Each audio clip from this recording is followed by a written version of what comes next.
परीक्षा का नाम आते ही अच्छे अच्छों के पसीने छूटने लगते हैं, लेकिन इस बार शिक्षा विभाग ने नई तैयारियां यहाँ पे की है।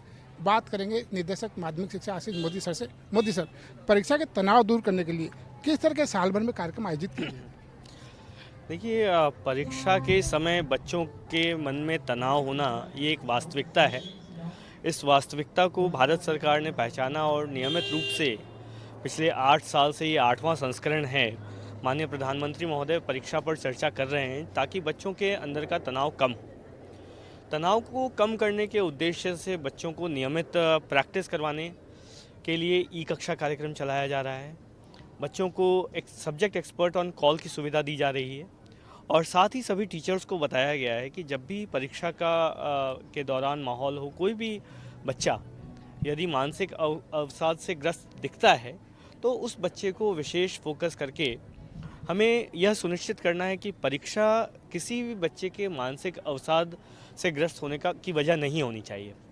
और इसके कुछ परिणाम भी सामने आ रहे हैं। नियमित रूप से जब बच्चों से इंटरेक्ट किया जाता है तो उनको यह फील हो रहा है कि परीक्षा पर चर्चा और अन्य कार्यक्रमों से मानसिक अवसाद से वो बाहर आ रहे हैं।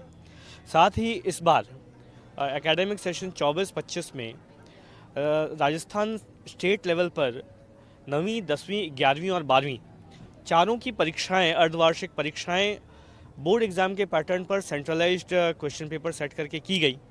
और जब इसका फीडबैक लिया गया टीचर्स से और स्टूडेंट्स से तो उन्होंने बताया कि इस एक पहल से बच्चों में बोर्ड एग्ज़ाम की भी जो डर होता है वो कम हुआ है।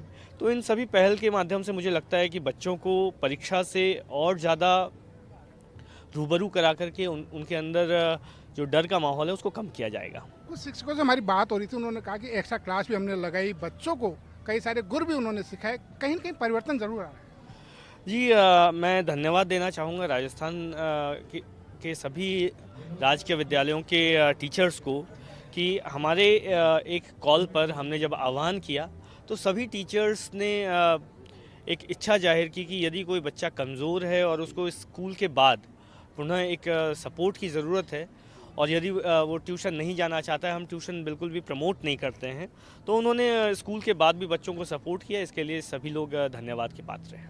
कहीं न कहीं देखना था कि अभिभावक जीवन को छोटा, परीक्षा को बड़ा बना देते हैं, क्या कहेंगे उसके लिए?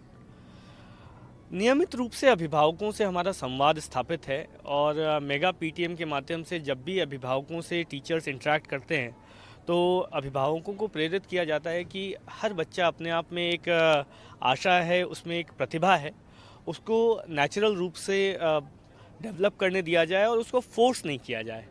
मुझे लगता है कि समय के साथ साथ अभिभावक भी सोशल मीडिया के माध्यम से ये समझ रहे हैं कि केवल उनके अंदर जो आशा है वो बच्चों पे थोपना कहीं ना कहीं ठीक नहीं है और बच्चे बहुमुखी प्रतिभा के धनी होते हैं, अलग अलग कैरियर चूज़ कर सकते हैं।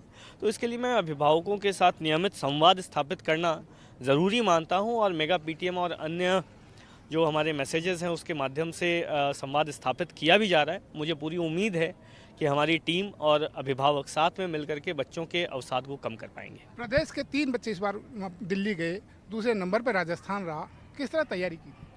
परीक्षा पे चर्चा के लिए पूरे देश में वृहद स्तर पर तैयारियां की गई।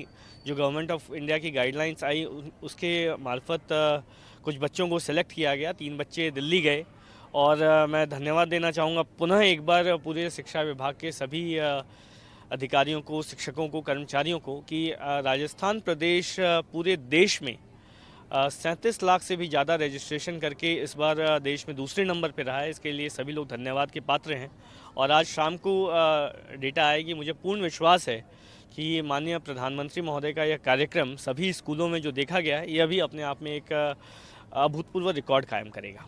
ये है निदेशक माध्यमिक शिक्षा, जिनका मानना है कि इस तरह के कार्यक्रम से बच्चों का तनाव दूर होगा और राजस्थान परिणाम में फिर एक बार नंबर 1 बनेगा। विश्राम के साथ धर्मेंद्र सिंघल, समाचार प्लस, जयपुर।